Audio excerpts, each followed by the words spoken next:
Donc, tu as un visa visiteur et tu veux rejoindre l'armée américaine. Soit tu vas aller à l'école, vraiment.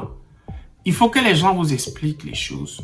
Vraiment, il faut que les gens vous expliquent les choses. Alors aujourd'hui, je vais vous dire quels sont les critères qui vous permettent, bien sûr, ici, de pouvoir aller à l'école aux États-Unis. Quels sont les qualificatifs, ce dont vous avez besoin pour aller soit au Community College ou encore à l'université aux États-Unis.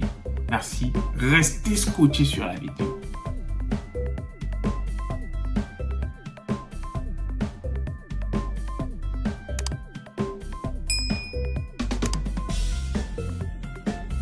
Pour étudier aux États-Unis d'Amérique, il faut savoir que vous devez être légalement sur le territoire américain ou encore entrer de manière légale. Toujours être légal aux États-Unis d'Amérique. Donc, pour étudier aux États-Unis, vous devez être légal. Et ça dépend aussi du type de visa que vous avez encore, de votre statut. Alors ici, qu'est-ce que j'entends par statut? Le premier statut pour pouvoir étudier en Amérique, c'est bien sûr être citoyen américain. Il faut le savoir. Tu es citoyen américain, tu étudies au States tranquillement. Deuxième cas de figure maintenant, c'est ceux-là qui sont détenteurs de la Green Card. La Green Card, c'est quoi? C'est ce document-là qui vous permet de vivre et de travailler aux États-Unis, d'avoir les mêmes droits qu'un Américain. Mais vous n'avez pas le droit de vote. Et comme on l'a dit préalablement, c'est quoi? C'est qu'un Américain a le droit de fréquenter dans son pays. C'est son pays, il a le droit de fréquenter. Mais vous avez la Green Card, donc vous avez le droit de fréquenter aux États-Unis. Donc, il est important de savoir tous ces différents éléments-là, bien sûr, quand vous décidez de chercher à étudier en Amérique. Alors, le troisième élément qui est un peu plus populaire que les autres, c'est être étudiant international. C'est quoi un étudiant international? Comme son nom le dit, international. C'est-à-dire, il vient d'ailleurs et il veut venir fréquenter aux États-Unis. Il y a beaucoup de paramètres à faire avant de se dire que je suis étudiant international. Alors, ces différents paramètres, c'est quoi? Vous devez venir d'ailleurs. Et pour fréquenter aux États-Unis, vous devez avoir à la base le bac.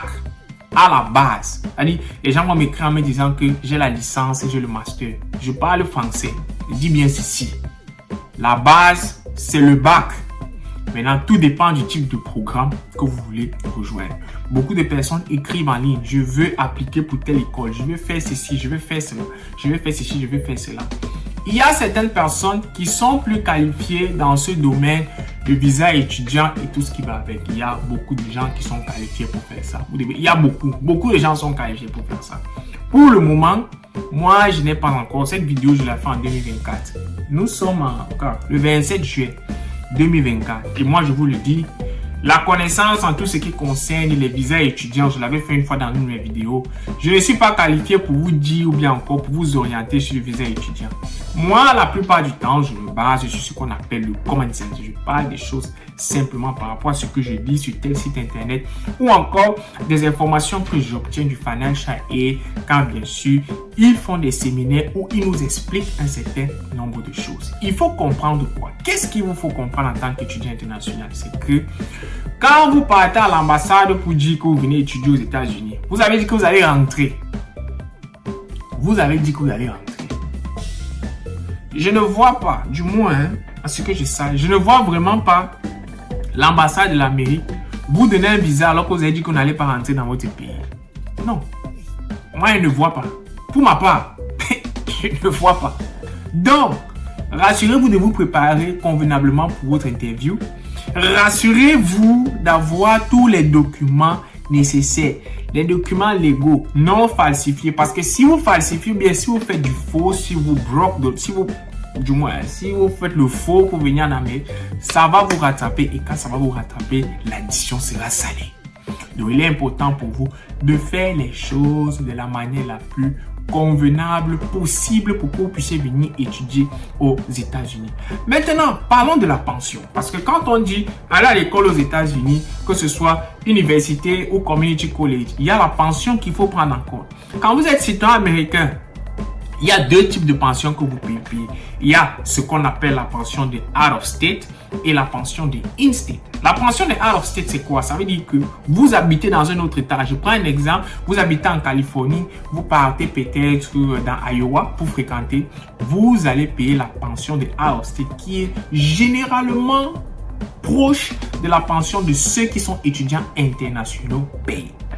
Or, si vous êtes habitant de Iowa et que vous partez à l'école de Iowa, vous allez payer la pension de ceux qui sont considérés comme résidents de Iowa. C'est ça, c'est un pays très très intéressant parce que tu viens en Amérique, mais on te dit que comme tu vis dans un autre État, venir fréquenter ici, tu vas payer plus parce que tu viens d'un nouvel État. Donc, c'est pour cela que généralement, je recommande les gens pour dire que si vous avez la green card, si vous êtes citoyen américain, là où vous commencez vos études, l'État où vous commencez vos études, je sais que c'est dur, prenez la peine de finir là-bas.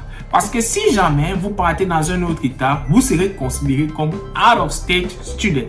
Et si vous êtes considéré comme out of state student, votre pension sera encore plus salée. Votre pension sera plus salée. Or, si vous êtes in-state, vous allez payer la pension la plus basse qui peut exister sur l'université parce que vous êtes résident de cet État-là. C'est un détail à prendre en compte. Maintenant, prenons le cas des étudiants internationaux. Le cas des étudiants internationaux, la pension est définie par l'université. Beaucoup de personnes demandent, est-ce que si j'ai 25 000 $, si j'ai 30 000 $ dans mon compte, est-ce que ça va compter? Je ne sais quoi vous dire. Parce que quoi, c'est votre procédure. C'est vous qui connaissez l'école forcément ici. L'école forcément ici va vous donner la pension qu'il faut. Il va vous donner le montant. Et vous devez avoir ce montant-là dans votre compte bancaire avant bien sûr de prendre l'avion pour venir en Amérique. Il est important de connaître que vous devez, être légal, connaître cette histoire de pension quand vous venez aux États-Unis. C'est important pour que vous puissiez savoir. Alors, dans une prochaine vidéo, bien sûr, on va vous expliquer ici comment est-ce que on quitte cet état de in-state, de out-state, ou encore en tant que visiteur, comment est-ce que vous pouvez devenir étudiant aux États-Unis et bien sûr commencer votre école. Merci d'avoir regardé la vidéo et nous nous revoyons pour nos prochaines échéances. Ciao, ciao la famille.